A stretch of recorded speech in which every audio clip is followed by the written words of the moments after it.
80-year-old Evelyn Carter walked into a Chicago bank to withdraw her last $900. Ignored and refused, she inadvertently received $9,000. When she tried to return the money, the teller accused her of fraud. In court, a signed acknowledgment revealed the truth. Evelyn never wanted the money, only her dignity. The bank apologized. Justice was served gently but firmly. Before we begin, let us know in the comments, where are you watching from today? And if you believe that justice never leaves anyone behind, then this story is for you. A thin October wind moved through downtown Chicago, carrying the early chill of approaching winter. The sky was pale gray, not yet threatening snow, but heavy with it. Morning traffic hummed along LaSalle Street, and the glass exterior of Hamilton National Bank reflected the cold light like polished steel. Inside, warmth, marble floors, and quiet wealth created a different climate altogether. Hamilton National Bank's main lobby gleamed with high ceilings and golden light fixtures. Wealthy clients were greeted by name. Men in tailored suits were escorted to private offices. Women carrying designer handbags were offered coffee before they even asked. Efficiency lived here. Courtesy lived here. Selectively. Near the revolving door stood Evelyn Carter. Evelyn Carter was 80 years old, a black woman with a small, slender frame that seemed almost fragile at first glance. She stood just under 5 feet tall. Her shoulders were narrow but steady. Her deep brown skin carried the fine lines of decades lived fully: grief, laughter, endurance. Her silver-gray hair was pulled back into a neat low bun, a style she had worn for years, practical and dignified.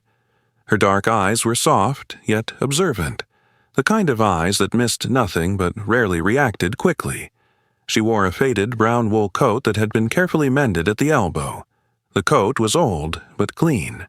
Beneath it, a modest navy dress and sensible low-heeled shoes polished by habit. She carried a small leather handbag, cracked at the edges but well kept. Evelyn had once worked 35 years as a hospital laundry supervisor on the South Side. She had buried her husband 12 years ago and her younger sister just 3 months earlier. The hospital bills had consumed nearly everything she had saved. All that remained in her account now was $900. It was not just money.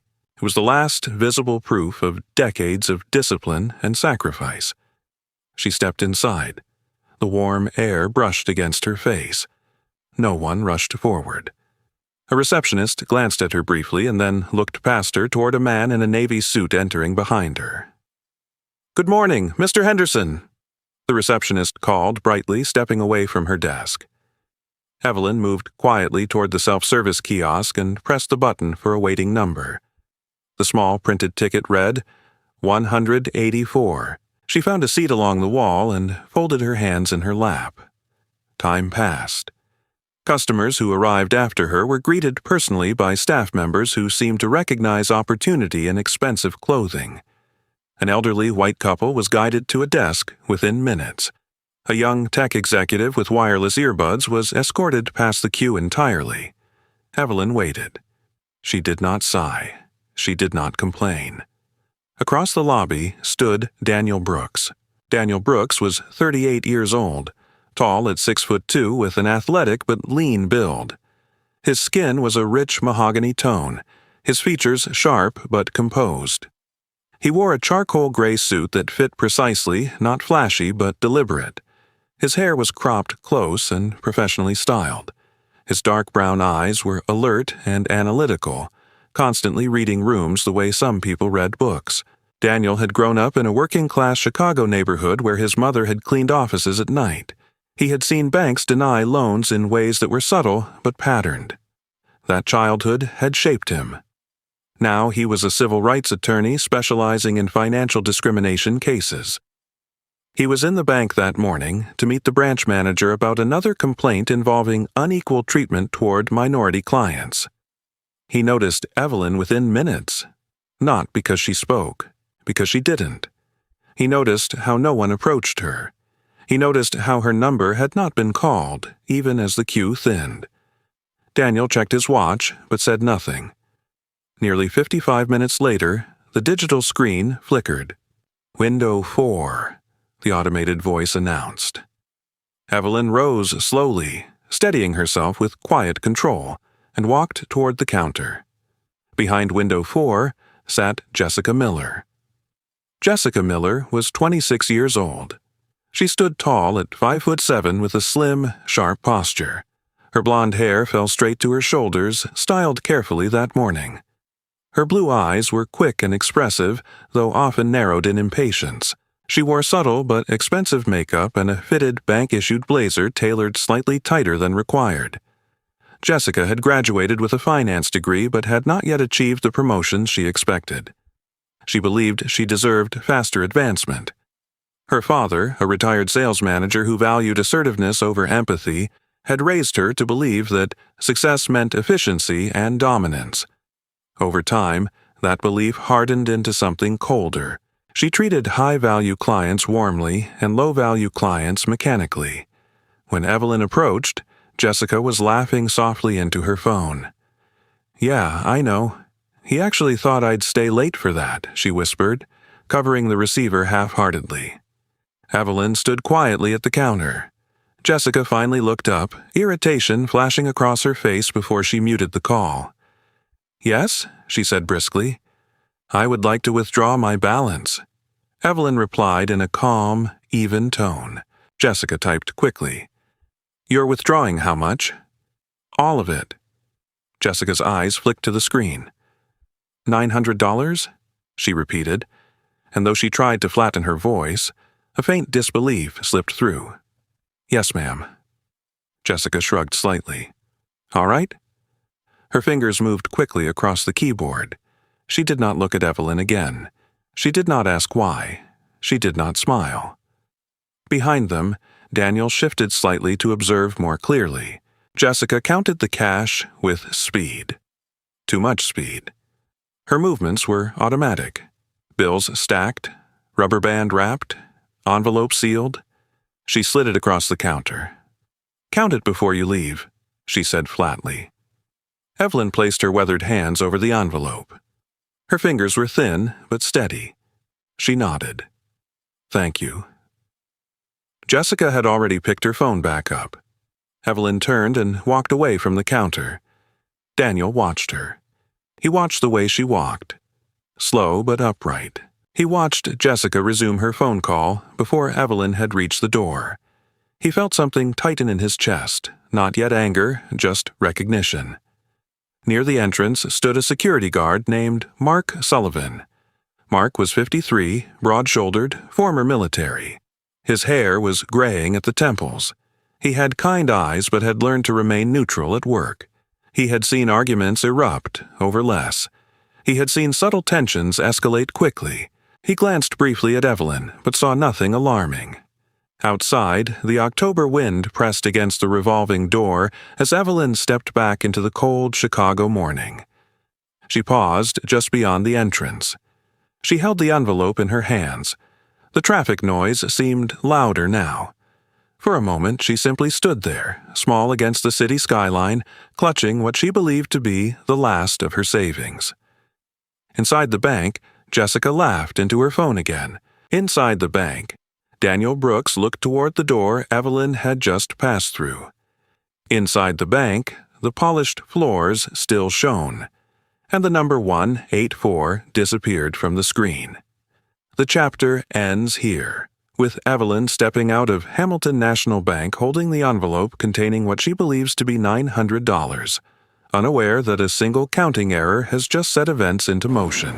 The wind cut sharper now as Evelyn Carter stepped just beyond the revolving doors of Hamilton National Bank. She moved a few feet away from the entrance, standing near a stone planter where autumn flowers trembled in the cold. The envelope felt heavier than it should have. For a moment she assumed it was simply the weight of finality, the last of her savings resting in her hands. She opened it carefully. Her fingers paused halfway through counting. 1 stack, 2 stacks, 3. Her breath tightened. This was not $900. This was $9,000. An extra zero. Evelyn did not panic. She did not gasp. She simply counted again, slower this time, lips moving slightly as she separated the bills with deliberate precision. The numbers did not change. $9,000. For a brief second, a human second, a flicker of possibility crossed her mind. $9,000 could pay next year's rent. It could replace her aging furnace. It could buy time. But it was not hers. Her late husband had once told her something during a difficult winter decades ago. If we start bending truth when we're desperate, we'll never stand straight again. That sentence had shaped her more than she realized. She closed the envelope, turned, and walked back toward the bank. Inside, the atmosphere remained unchanged. Polished marble, muted conversations, the soft clicking of keyboards. The revolving door whispered as she stepped through. Jessica Miller noticed her immediately. Jessica had just resumed her phone conversation, her tone playful again, when she saw the small figure re-entering the lobby. Her smile dropped slightly. She ended the call with a quick, annoyed tap. Evelyn approached window 4 once more. Jessica leaned back in her chair, crossing her arms loosely. "I told you to count it before you left," she said, her tone sharpened with impatience. Evelyn placed the envelope gently on the counter. "I did. And? You gave me too much." Jessica's eyebrows lifted in disbelief. She let out a short laugh, not amused, but dismissive. "I don't make mistakes like that." Her blue eyes narrowed. Up close, there was a restless intensity behind them. Jessica prided herself on efficiency. She hated being questioned, especially by someone she subconsciously categorized as insignificant. Growing up, her father had criticized weakness relentlessly. Errors were unacceptable. Admitting them was worse. "I counted it myself," Evelyn said calmly. "It's 9,000. Jessica straightened, fingers tapping the desk. "Ma'am, this isn't a place for games." Her voice grew louder, attracting subtle glances from nearby customers. "This is a financial institution. We have procedures." Evelyn did not raise her voice. "That's why I came back." Jessica's jaw tightened. She glanced toward the security guard. Mark Sullivan stepped closer instinctively. Mark was a solid, broad man in his early 50s with a military bearing that never quite left him. His gray-flecked hair was cropped short, and a thin scar ran along his left jawline, a souvenir from his time overseas. Though he was trained to assess threats quickly, he saw none here. Just an elderly woman standing straight, hands folded. Still, Jessica gestured toward him subtly. Mark stopped a few feet away, neutral but attentive. "This is not the place to create a disturbance," Jessica continued. "If you're confused about the amount, we can schedule an appointment to review your account." "I'm not confused," Evelyn replied. The firmness in her voice was quiet but unmistakable. Across the lobby, Daniel Brooks watched carefully. Daniel had been reviewing documents on his tablet, but the shift in tone drew his attention. He had learned to listen for volume changes in public spaces. Tension often announced itself that way. He observed the body language. Jessica leaning back defensively, the security guard edging forward, Evelyn standing still. Daniel approached slowly. Up close, his presence carried calm authority. At 6'2", he towered slightly over the counter, but his posture was relaxed, not aggressive. "Excuse me," he said gently, addressing Evelyn first. "Ma'am, is there a problem?" Jessica's expression hardened. "Sir, this is a private transaction." Daniel offered a polite nod. "Of course, I'm not trying to interfere, I just overheard." Evelyn turned slightly toward him. Her eyes assessed him briefly, measuring sincerity the way age teaches you to do. She saw no mockery there. "She says she did not make a mistake," Evelyn said, "but she gave me too much money." Jessica's face flushed faintly. "That's not possible." Daniel studied her reaction carefully. "May I ask," he said calmly, "what the withdrawal amount was?" 900, Evelyn answered. Jessica exhaled sharply. And that's exactly what she received. "Did you recount it?" Daniel asked. Jessica's voice sharpened. "Sir, I've been doing this for years." In truth, it had only been 3, but she said it with conviction. Daniel nodded thoughtfully. "I understand. Mistakes happen to everyone." Jessica bristled. "Not to me." There it was. Pride masquerading as certainty. Behind Jessica, through the glass-walled office, branch manager Robert Klein briefly glanced toward the commotion but returned to his paperwork. Robert Klein was 58, tall and thin, with thinning brown hair and rectangular glasses perched low on his nose. He wore conservative suits and preferred avoiding conflict whenever possible. He valued numbers more than people and had previously issued Jessica 3 verbal warnings about customer complaints, mostly involving tone and perceived dismissiveness. He disliked paperwork and hoped issues resolved themselves quietly. Daniel lowered his voice slightly. "Ma'am," he said to Evelyn, "if you believe there's an error, perhaps we can request a recount." Calmly. Jessica folded her arms tighter. "There's nothing to recount." Mark shifted his weight subtly. Uncomfortable now, he respected rules, but he also recognized when tension felt unnecessary. "I came back to return it," Evelyn said softly. "That is all." Those words lingered in the air. Daniel's eyes sharpened slightly. He understood something important in that moment. Intent. Jessica misinterpreted the silence as challenge. "Sir," she said to Daniel, "if this continues, I'll have to escalate it." Her tone implied calling security formally, though Mark was already present. Daniel nodded once. "I'm not here to escalate," he replied evenly. "I just don't want anyone accused unfairly." Jessica's fingers tightened around the edge of the desk. Inside her mind, irritation mixed with insecurity. She remembered Robert Klein's last warning. "You need to adjust your tone, Jessica. Perception matters." She had resented that conversation. She believed customers exaggerated. Now she felt watched, by Daniel, by Mark, perhaps even by the manager behind the glass. "This is not necessary," she insisted. Evelyn's voice remained steady. "It is necessary." The firmness surprised even Daniel. Jessica leaned forward slightly, lowering her voice. "Ma'am, if you're attempting to imply misconduct, I will call for a formal review." "I am not implying anything," Evelyn answered. "I am telling you what is." The quiet confidence unsettled Jessica more than anger would have. Daniel stepped slightly closer to Evelyn's side, not touching her, but signaling support. "Miss," he said carefully, addressing Jessica, "if the amount is correct, there should be no harm in verifying it." Jessica hesitated. Her pride warred with practicality. Across the lobby, 2 customers paused mid-conversation, sensing something unfolding. Mark remained still but alert. Evelyn stood unmoving. Daniel's voice softened further. "Sometimes clarity protects everyone." Jessica exhaled sharply, irritation radiating from her posture. "This is ridiculous." But beneath the surface, a small thread of uncertainty had begun to pull at her confidence.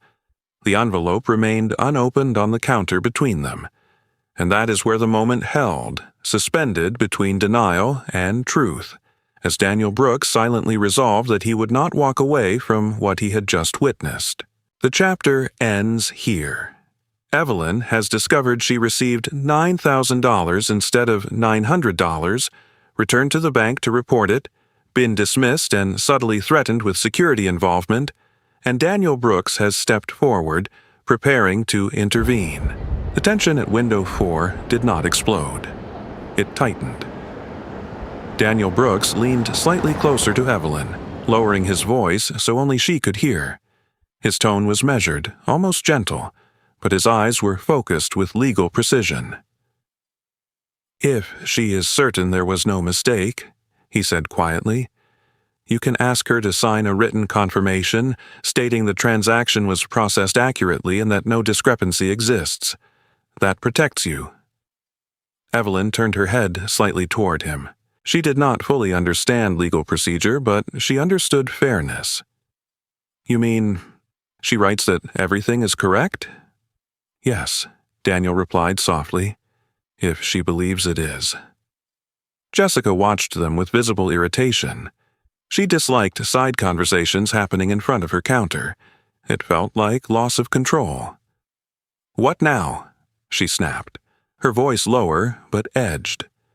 Daniel straightened, addressing her directly. "Miss, to avoid confusion, perhaps you could sign a brief confirmation stating that the withdrawal was processed correctly and that the amount disbursed matches the requested $900. Jessica stared at him. Her pride flared immediately. The request sounded like an accusation, and accusation felt like threat. She had always reacted defensively when questioned. In college, she had once lost a scholarship opportunity after challenging a professor publicly. Since then, she had equated being questioned with being undermined. "That's unnecessary," she said sharply. "It may be," Daniel replied calmly, "but it would protect everyone involved." Behind the glass office, branch manager Robert Klein noticed the conversation again. This time, he did not look away immediately. Robert adjusted his glasses and stepped out of his office. He moved with restrained caution. Tall, narrow shoulders slightly hunched from years behind desks rather than in confrontation. His face carried permanent lines of concern, the result of decades managing budgets and complaints. He preferred paperwork over people, numbers over nuance. Conflict made him uncomfortable, especially public conflict. "What seems to be the issue?" Robert asked, voice controlled. Jessica spoke quickly. "She claims I gave her the wrong amount." "I didn't claim," Evelyn said gently. "I counted." Daniel stepped in smoothly. "There appears to be a discrepancy. We're simply asking for a written confirmation of the transaction if Miss Miller is confident no error occurred." Robert looked at Jessica. She stiffened under his gaze. He had warned her before about tone. 3 separate customer complaints in 6 months, 2 involving elderly clients, 1 involving a minority business owner who claimed dismissive treatment. None had escalated formally, but patterns had been noted. Robert weighed the optics. A small written confirmation seemed harmless. Jessica crossed her arms. "Fine, I'll sign something. This is ridiculous." Daniel removed a slim notepad from his leather portfolio. His movements were deliberate. Years of litigation had trained him to document moments others dismissed. He wrote a simple statement in clean, precise handwriting. "I, Jessica Miller, confirm that on this date, I processed a withdrawal of $900 for customer Evelyn Carter. The transaction was verified, and no discrepancy exists." He slid the paper forward. Jessica barely read it. Her irritation clouded her judgment. The idea of this dragging on embarrassed her more than the idea of signing. Customers nearby were pretending not to watch. She signed. Her signature was fluid and confident. A looping J, a sharp underline beneath her last name. "There," she said, pushing it back. Daniel glanced at the signature carefully. His mind flashed briefly to a case he had lost 2 years earlier. A forged document dispute where the absence of a timely signature had destroyed his argument. He had sworn never to let procedural opportunity slip again. He folded the paper neatly and placed it into his portfolio. "Thank you," he said evenly. Evelyn nodded softly. "I appreciate it." She picked up the envelope once more. Robert Klein cleared his throat. "If there are no further concerns—" "There aren't," Jessica said quickly. Evelyn turned and walked toward the exit again. Mark Sullivan watched her leave. This time, something in his expression had shifted, not suspicion, but awareness. He had seen many arguments dissolve. This one felt unfinished. The revolving door turned slowly as Evelyn stepped back into the October air. Inside, the lobby resumed its polished rhythm, but tension lingered faintly behind the counter. An hour later, the bank's internal accounting system flagged a discrepancy. In the operations room behind the main floor sat Linda Perez. Linda Perez was 42, medium height with a sturdy build and quick, intelligent eyes behind thin-framed glasses. Her dark hair was tied into a low ponytail. She had worked in bank operations for nearly 15 years. Detail-oriented and quietly assertive, she trusted numbers more than people. After surviving a divorce that left her financially strained, she had developed an almost personal relationship with accuracy. She was reviewing transaction logs when something caught her attention. Window 4. Cash drawer imbalance. $8,100 short. Her brows furrowed. She recalculated manually. The numbers did not correct themselves. Linda stood quickly and walked toward the teller area. "Jessica," she called, her tone controlled but urgent. Jessica looked up from her screen, annoyance fading into curiosity. "What? You're short." Jessica blinked. "What do you mean, short? $8,100 short?" Silence spread like a slow spill. Jessica's face drained of color. "That's impossible." Linda's expression did not soften. "I triple-checked." Jessica's mind replayed the morning, the stacks of bills, the envelope, the elderly woman, and then the signature. Her heartbeat accelerated. "You gave out 9,000 instead of 900, Linda said bluntly. Jessica felt heat rush to her ears. "No." Linda leaned closer. "Count your drawer." Jessica's hands trembled slightly as she opened it. The absence was undeniable. Robert Klein emerged from his office again, sensing disruption. "What's happening?" Linda answered. "Major cash discrepancy at window 4? Robert's stomach tightened. "How much? 8,100? The number seemed louder than it should have been. Jessica swallowed. "It must be a mistake in the system." Linda shook her head. "It's not." Robert looked at Jessica carefully now, not as a manager managing routine inefficiency, but as someone confronting liability. "Who was your last large transaction?" he asked. Jessica's lips parted, but words hesitated. The elderly woman. Evelyn Carter. She remembered the calm voice. The envelope, the insistence, and then the paper. "Did she sign anything?" Robert asked cautiously. Jessica's eyes widened. "No, I signed something." Robert's expression changed immediately. "You signed something?" Jessica nodded slowly. "A confirmation." Linda's eyebrows lifted. Robert's pulse quickened. "Where is it?" Jessica looked around instinctively as if the paper might still be on the counter. "It's with that man." Daniel Brooks. Across the city block, Daniel was walking toward his car. He had anticipated the possibility of an error. Experience had trained him to recognize overconfidence in financial disputes. He opened his portfolio briefly before entering the vehicle and glanced at the signed statement once more. The ink was fresh, clear, unambiguous. He closed the folder carefully. Back inside the bank, Robert Klein's voice lowered. "You understand the implications?" Jessica nodded faintly, panic replacing pride. Robert rubbed his temples. A cash discrepancy of that size required reporting. Documentation existed. A customer had returned voluntarily, and now a signed confirmation confirmed no discrepancy. This was no longer minor. Linda crossed her arms. "We need surveillance footage." Robert nodded. "Immediately." Jessica stared at the counter where Evelyn had stood. Her earlier certainty felt hollow now. Mark Sullivan, from his position near the entrance, sensed the shift. The energy had changed. What began as dismissal was becoming exposure. Outside, the wind carried dry leaves across the pavement. Evelyn Carter walked slowly down the sidewalk, unaware of the internal chaos unfolding behind her. The chapter ends here. Jessica signed a written confirmation verifying the transaction as correct. 1 hour later, the bank discovered the $9,000 error. The tension escalated internally as management began reviewing the discrepancy, and Daniel retained the signed document.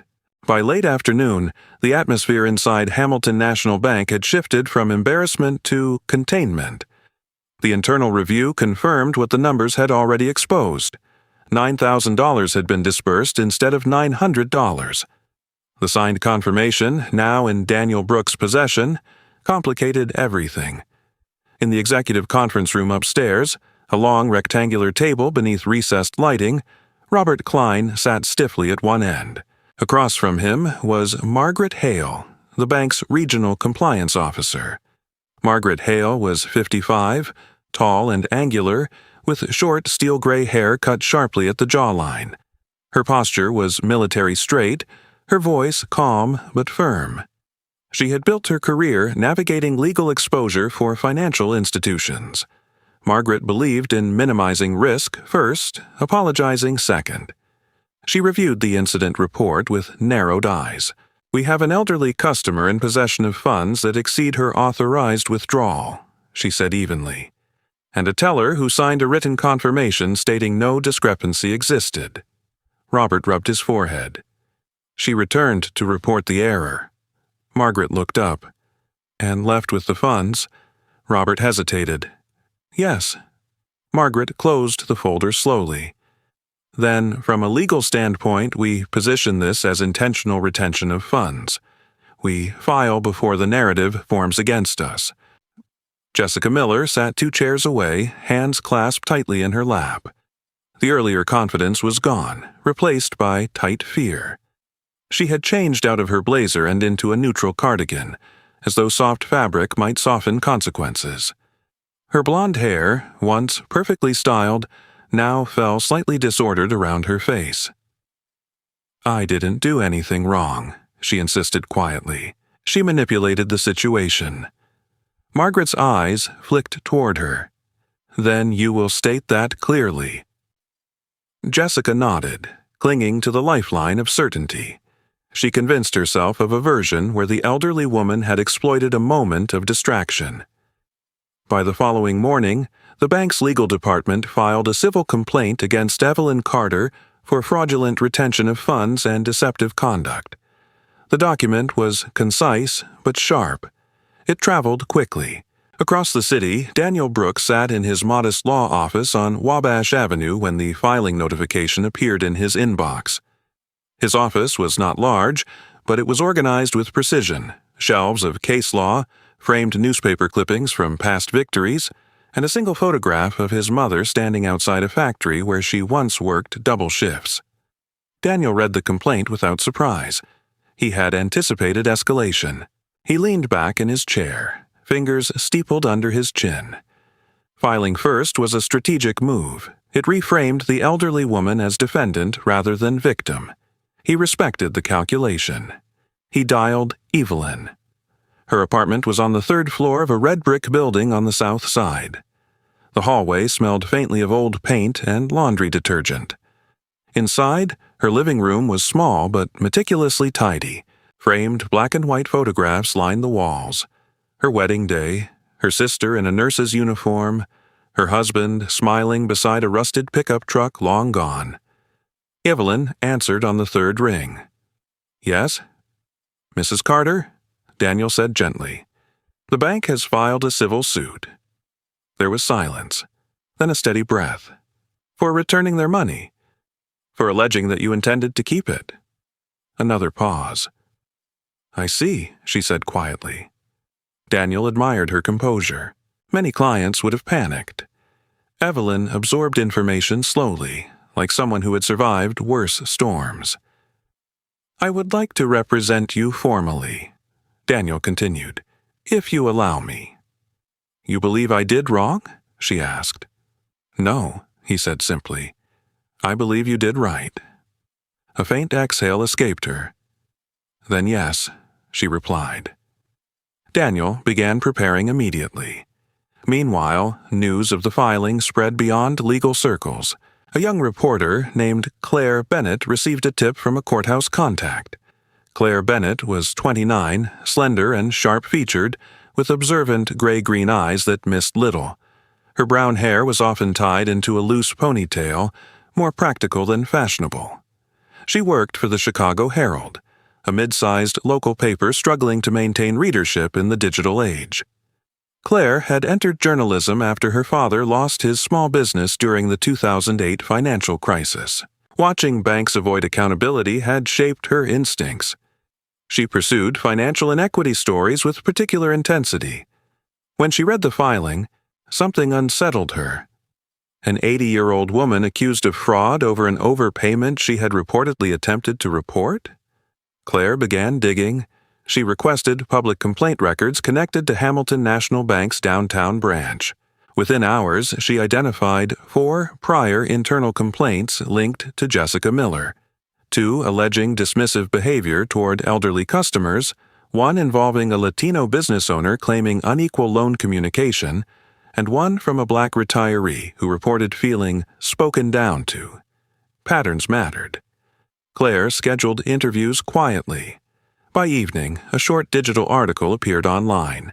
Chicago Bank sues 80-year-old woman over disputed withdrawal. The headline spread quickly across local social media networks. In Bronzeville and Hyde Park, community members began sharing the link. At a neighborhood barbershop owned by Thomas Reed, a broad-shouldered man in his early 40s with a salt-and-pepper beard and calm, measured voice.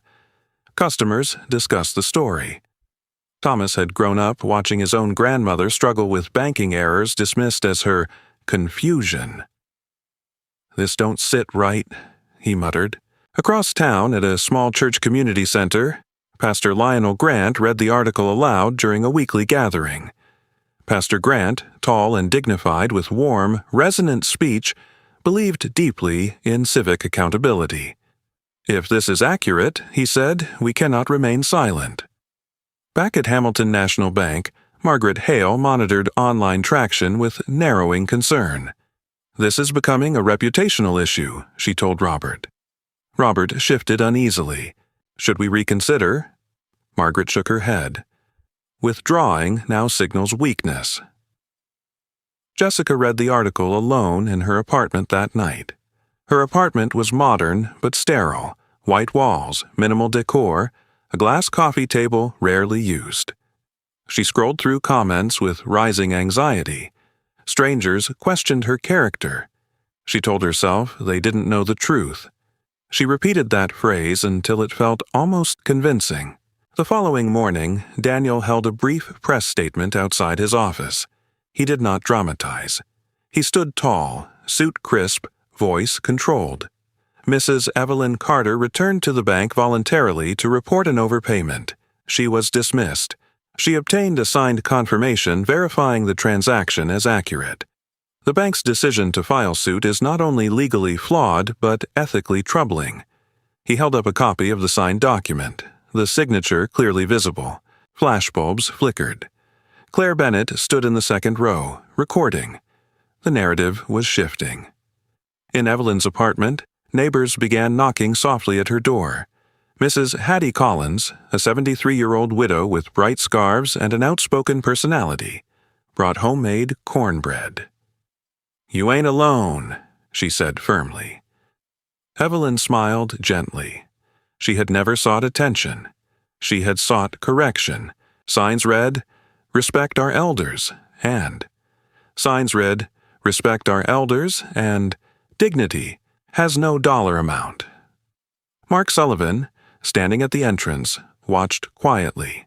He felt a subtle shift in loyalty, not toward the bank, but toward fairness. Inside, Margaret Hale adjusted strategy documents. Robert Klein stared at the growing news alerts. Jessica avoided eye contact with colleagues, and Daniel Brooks finalized his formal representation of Evelyn Carter. The lines had been drawn. The bank had filed its lawsuit. Daniel had stepped forward publicly as her counsel. Media attention had begun to intensify, and questions about Jessica Miller's professional history were no longer confined to internal files. The chapter ends here. The bank files a lawsuit accusing Evelyn of fraud. Daniel formally agrees to represent her. Media coverage spreads locally, and Jessica's prior complaints resurface, shifting public scrutiny toward the bank.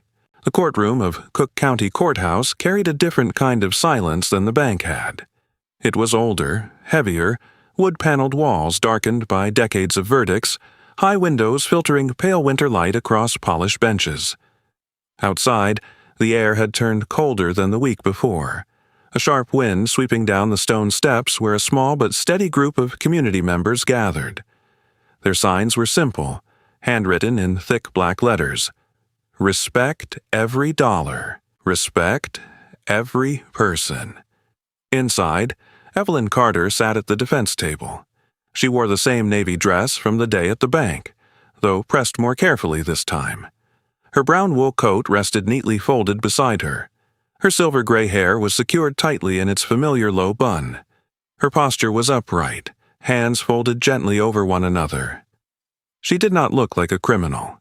She looked like someone's grandmother, which she was, though her only grandson had passed years earlier. Grief had taught her to hold still under pressure. At the bench sat Judge Harold Whitman. Judge Whitman was 63 years old, tall and lean with pale skin etched lightly with age lines. His thinning white hair was combed carefully back, and his pale blue eyes carried the quiet weariness of a man who had presided over thousands of disputes. He was known for his measured tone and intolerance for theatrics. Years earlier, he had lost a sister to financial fraud, which made him particularly attentive in cases involving alleged deception. When he glanced down at the docket and then at Evelyn, a faint crease appeared between his brows. Mrs. Evelyn Carter, he read aloud, age 80. There was a pause, subtle but visible. At the plaintiff's table sat the bank's legal representative, Thomas Caldwell. Thomas Caldwell was 45, broad-shouldered, with slick dark hair and a firm jawline. His navy suit was expensive, his tie perfectly knotted. He had built his reputation defending corporate clients aggressively. He believed strongly that order must be preserved, and that individuals who disrupted systems needed correction. He had no personal animosity toward Evelyn. To him, she was a variable in a liability equation. Behind him sat Jessica Miller. Jessica's posture was straighter today, her blonde hair smoothed carefully. She wore a modest gray suit and minimal jewelry, attempting an image of professionalism. She had rehearsed her testimony the night before. In her mind, she had reshaped the narrative. She was the responsible employee, misled by an elderly woman who exploited confusion. Daniel Brooks sat beside Evelyn. His charcoal suit contrasted sharply with the light wood of the courtroom. He appeared calm, but those who knew him understood that calm often meant calculation. His dark eyes moved slowly across the room, taking in every face. Judge Whitman nodded once. Proceed. Caldwell stood first. He outlined the bank's claim. An overpayment had occurred, and the defendant had left the premises in possession of funds exceeding her authorized withdrawal. The bank alleged intentional retention. His voice was steady, confident. Jessica testified next. She described the transaction with controlled certainty. I processed a withdrawal of $900, she said. The customer appeared dissatisfied. She returned and began insisting there was an error. Did you give her $9,000? Caldwell asked. No, Jessica answered firmly. From the gallery, Claire Bennett observed closely. Claire had secured press access and sat with a small notebook resting on her knee. She wore a simple black coat, hair pulled back. Her pen moved quickly. She studied body language more than words. Daniel rose slowly. Miss Miller, he began, voice calm. You stated there was no error. That's correct. And you were certain of that? Yes. Daniel opened his portfolio and removed a single sheet of paper. The courtroom air seemed to tighten. Is this your signature? Jessica glanced at it briefly, then looked longer. Her throat tightened. Yes, she admitted. Daniel handed it to the clerk, who passed it to the judge. The document was clear, a signed confirmation stating that the withdrawal of $900 had been verified and no discrepancy existed. A faint murmur passed through the courtroom benches. Judge Whitman adjusted his glasses, examining the paper closely. "Miss Miller," Daniel continued evenly, "you signed this statement after Mrs. Carter returned to report a discrepancy." Jessica swallowed. "Yes, but I did not. You signed that there was no discrepancy." Silence. Daniel requested the court call a handwriting expert. Dr. Leonard Hayes entered. Dr. Hayes was in his early 50s, slight build, with salt and pepper hair and meticulous posture. He wore thin wire-rimmed glasses and carried himself with academic reserve. He had spent 20 years analyzing signature authentication for both civil and criminal courts. Precision defined him. After examination, he spoke clearly. The signature on the document matches verified samples of Miss Miller's handwriting. There are no indications of forgery. Jessica's confidence faltered visibly. Judge Whitman leaned forward slightly. Daniel stepped closer to the witness stand.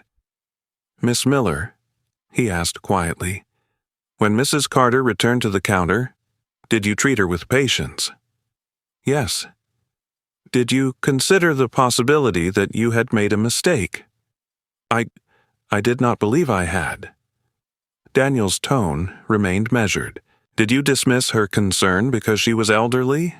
"No, because she was black." A sharp intake of breath rippled through the room. Caldwell objected immediately. "Speculative."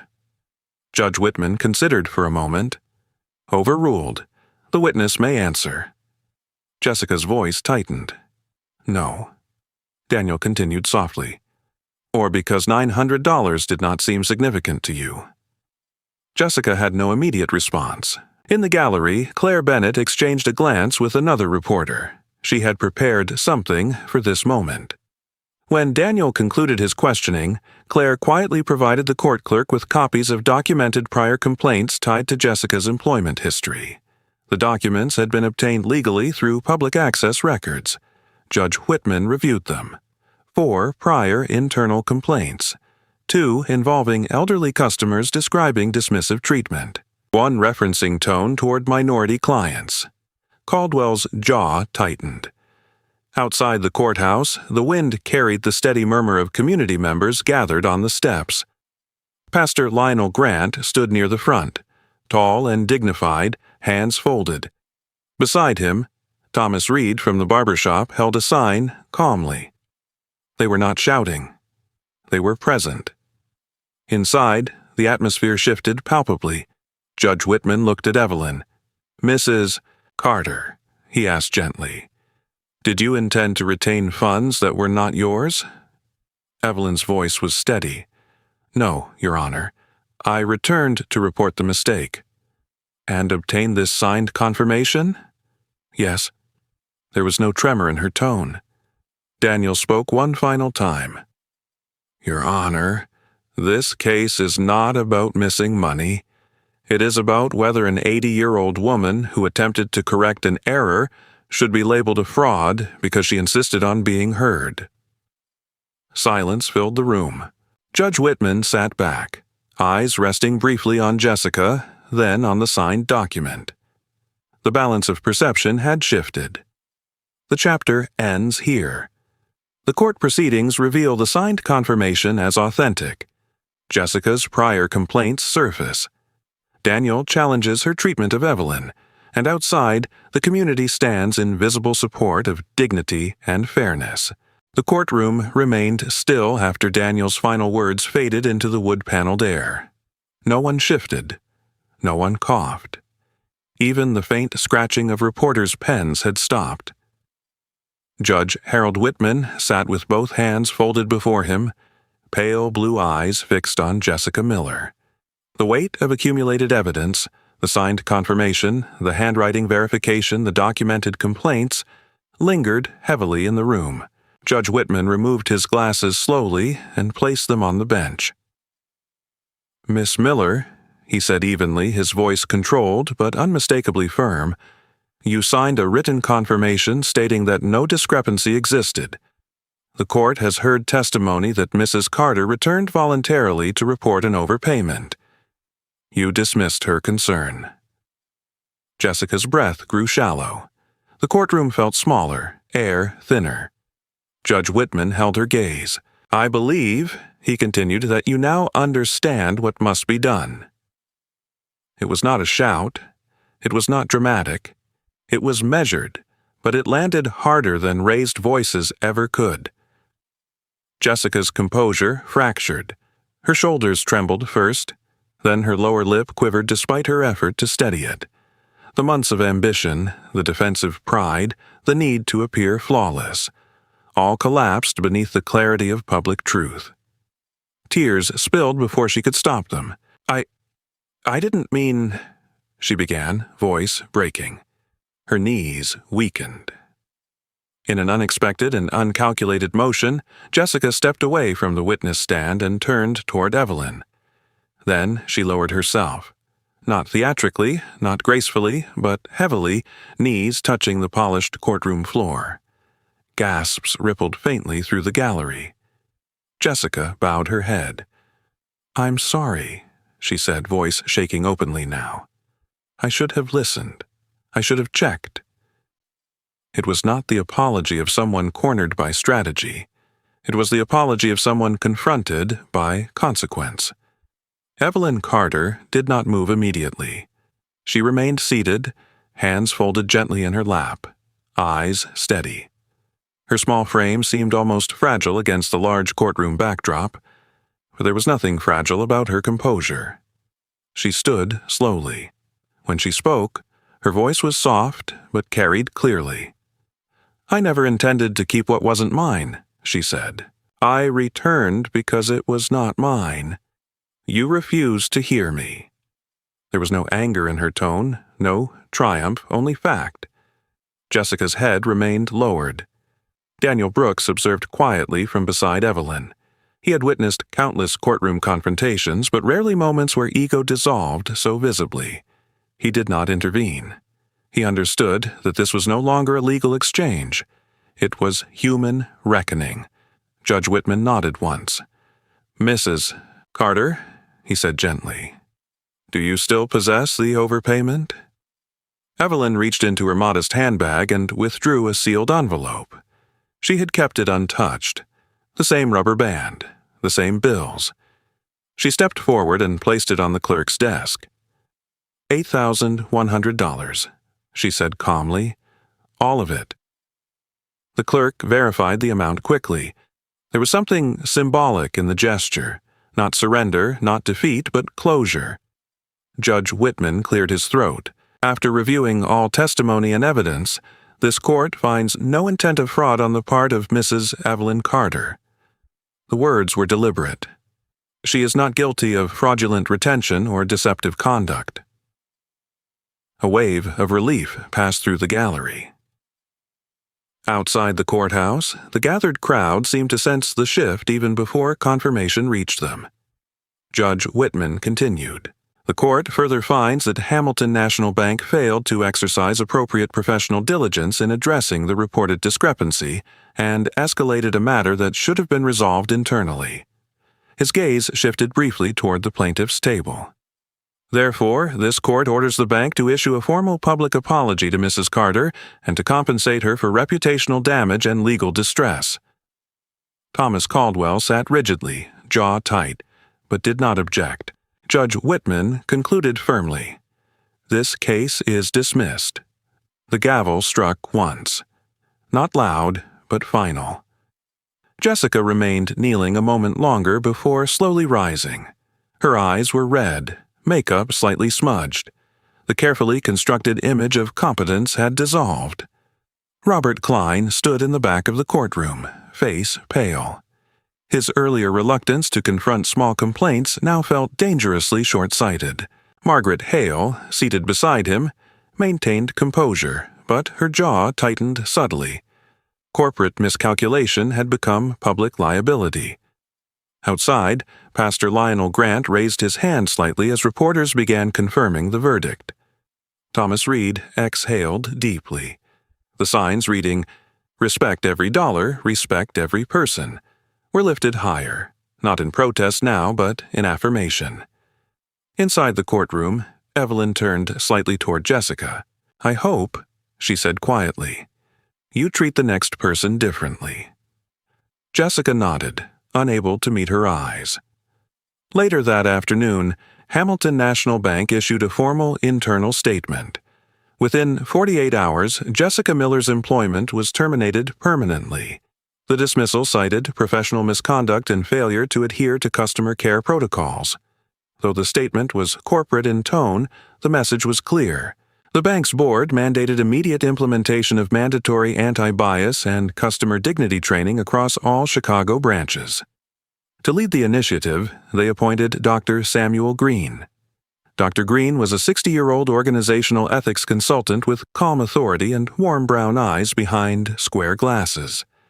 He had spent decades advising corporations on cultural reform after public controversies. Tall and slender, with salt and pepper curls and a gentle speaking cadence, he believed change only happened when institutions faced uncomfortable truths.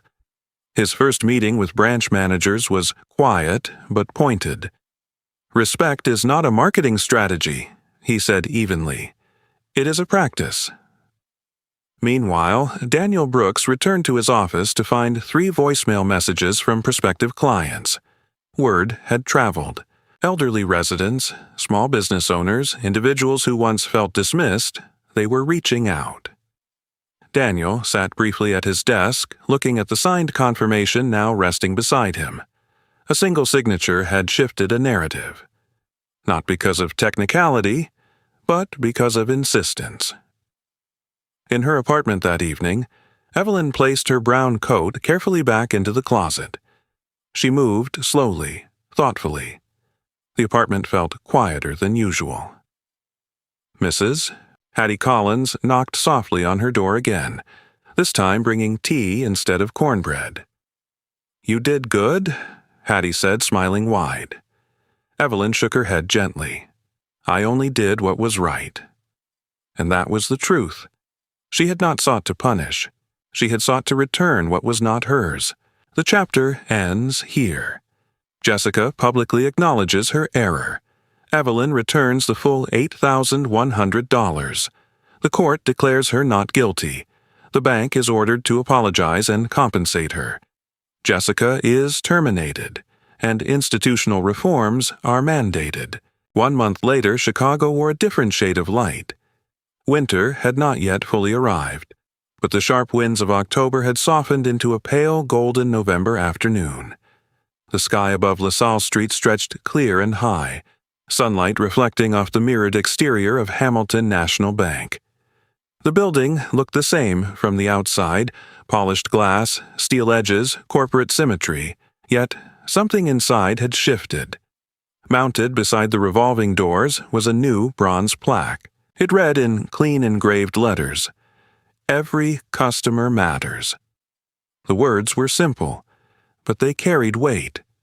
Inside the lobby, subtle changes were visible. A customer service desk now stood near the entrance, staffed deliberately. A small sign displayed information about respectful service standards and complaint reporting procedures. The lighting felt warmer, less sterile. Mark Sullivan still stood near the door, broad-shouldered and steady as always, but there was something softer in his posture. He had attended the newly mandated bias awareness training sessions led by Dr. Samuel Green. Mark had never considered himself unfair, yet the training had forced him to examine small moments. Who he instinctively watched more closely, whose discomfort he noticed, whose he overlooked. It unsettled him at first, then it steadied him. The revolving door turned slowly. Evelyn Carter stepped inside again. She wore the same brown coat, though this time it had been freshly brushed and pressed. Her navy dress was crisp, her silver-gray hair secured carefully in its low bun. She walked with the same quiet dignity, but today there was no hesitation in her step. A young receptionist named Amelia Ross noticed her immediately. Amelia was 23 with soft brown curls framing a round face and warm hazel eyes.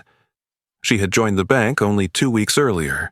Raised by a single mother who worked 2 jobs, Amelia understood what financial vulnerability felt like. She greeted every customer with equal attentiveness, not because training demanded it, but because experience had shaped it. "Good afternoon, ma'am," Amelia said gently, stepping forward. "How may I assist you today?" Evelyn offered a small smile. "I'd like to open a new account." Amelia nodded. "Of course, right this way." Across the lobby, several employees recognized Evelyn instantly. Word of the case had circulated not only through media, but internally through staff meetings and corporate memos. One by one, employees stood. Not dramatically, not in a coordinated gesture, but deliberately. Mark Sullivan straightened fully. 2 tellers paused mid-conversation and rose. Even Robert Klein, who remained branch manager under strict oversight, stepped out of his glass office and inclined his head respectfully. The atmosphere was not celebratory, it was corrective. Evelyn noticed. Her expression did not change much, but her eyes softened slightly. She was guided to a private desk where Amelia assisted her with paperwork. The process was thorough but patient. Amelia explained each section clearly, ensuring understanding without condescension. "I'll be depositing $900. Evelyn said calmly. Amelia nodded. "Would you like a savings account or checking?" Savings. The number was modest, yet the act carried symbolism no one in the room ignored. As paperwork processed, Dr. Samuel Green happened to be conducting a follow-up consultation nearby. Tall and composed, he observed the interaction quietly. He believed culture changed not in boardrooms, but in moments like this, when behavior aligned with intention. Meanwhile, across the city, Daniel Brooks stood in a modest community center auditorium. Behind him hung a banner reading, "The Carter Legal Access Fund." Daniel had spent the past month organizing the foundation. The fund would provide free legal assistance to elderly citizens facing financial disputes. He had secured modest grants, some anonymous donations, and even a small contribution from a local credit union eager to distance itself from controversy. On stage, Daniel addressed a small audience of community members and volunteers. "This fund exists because dignity should not depend on income," he said, "and because silence should never be the cost of survival." In the front row sat Mrs. Hattie Collins, her bright scarf wrapped proudly around her shoulders. She clapped first.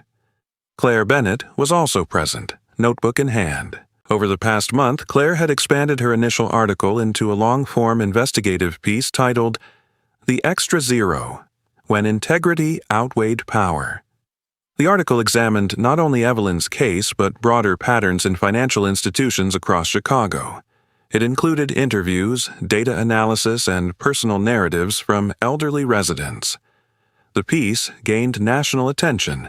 2 weeks earlier, Claire had received an email notifying her that the article had won a regional journalism award for public interest reporting. She did not celebrate loudly.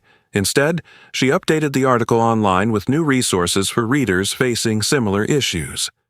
Back inside Hamilton National Bank, Amelia handed Evelyn a receipt.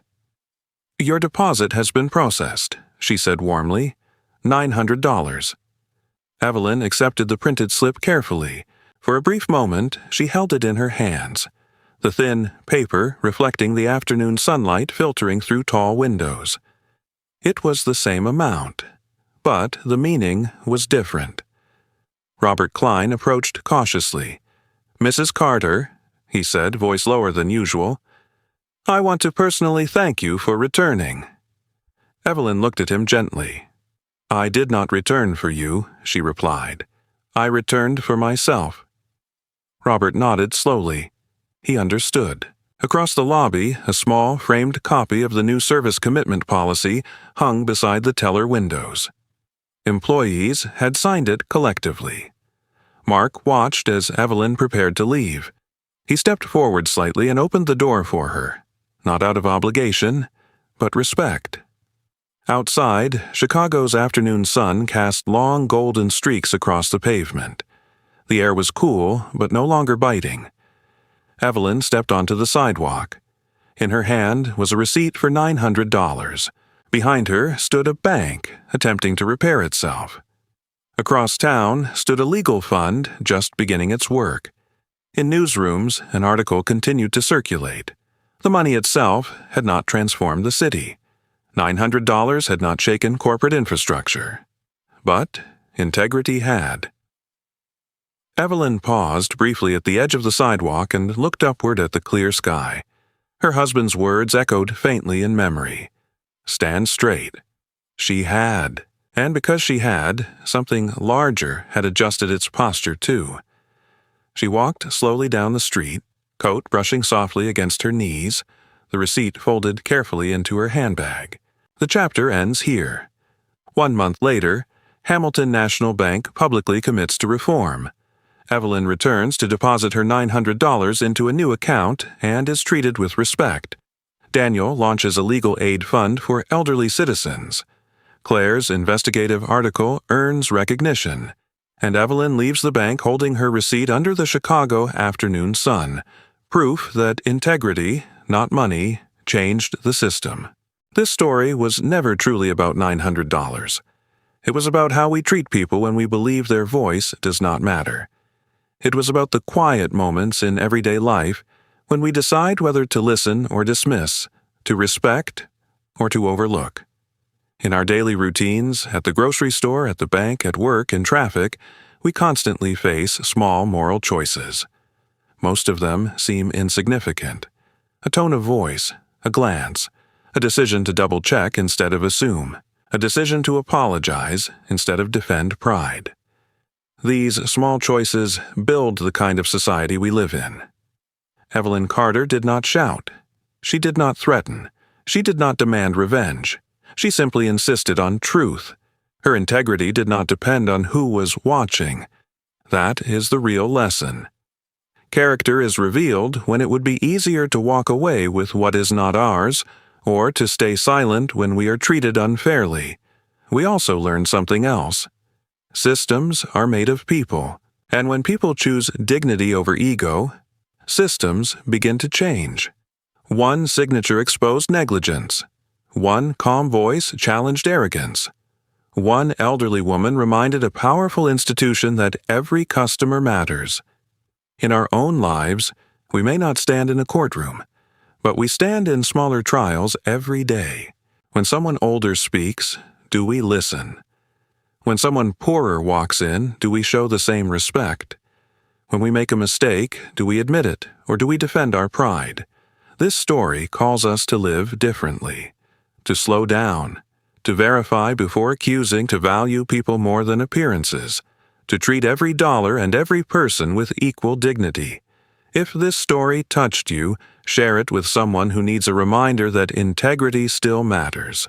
Leave a comment below and tell us what lesson stood out to you. Where are you watching from today? Your voice matters here. If you believe that standing for truth can change a system, subscribe to this channel so we can continue telling stories that inspire courage, justice, and compassion. And may God bless each person watching. May He give you strength to stand firm in truth, humility to admit mistakes, and wisdom to treat others with dignity. If you believe that integrity honors God, comment Amen below and let that word be a reminder that truth, patience, and faith still have power in this world.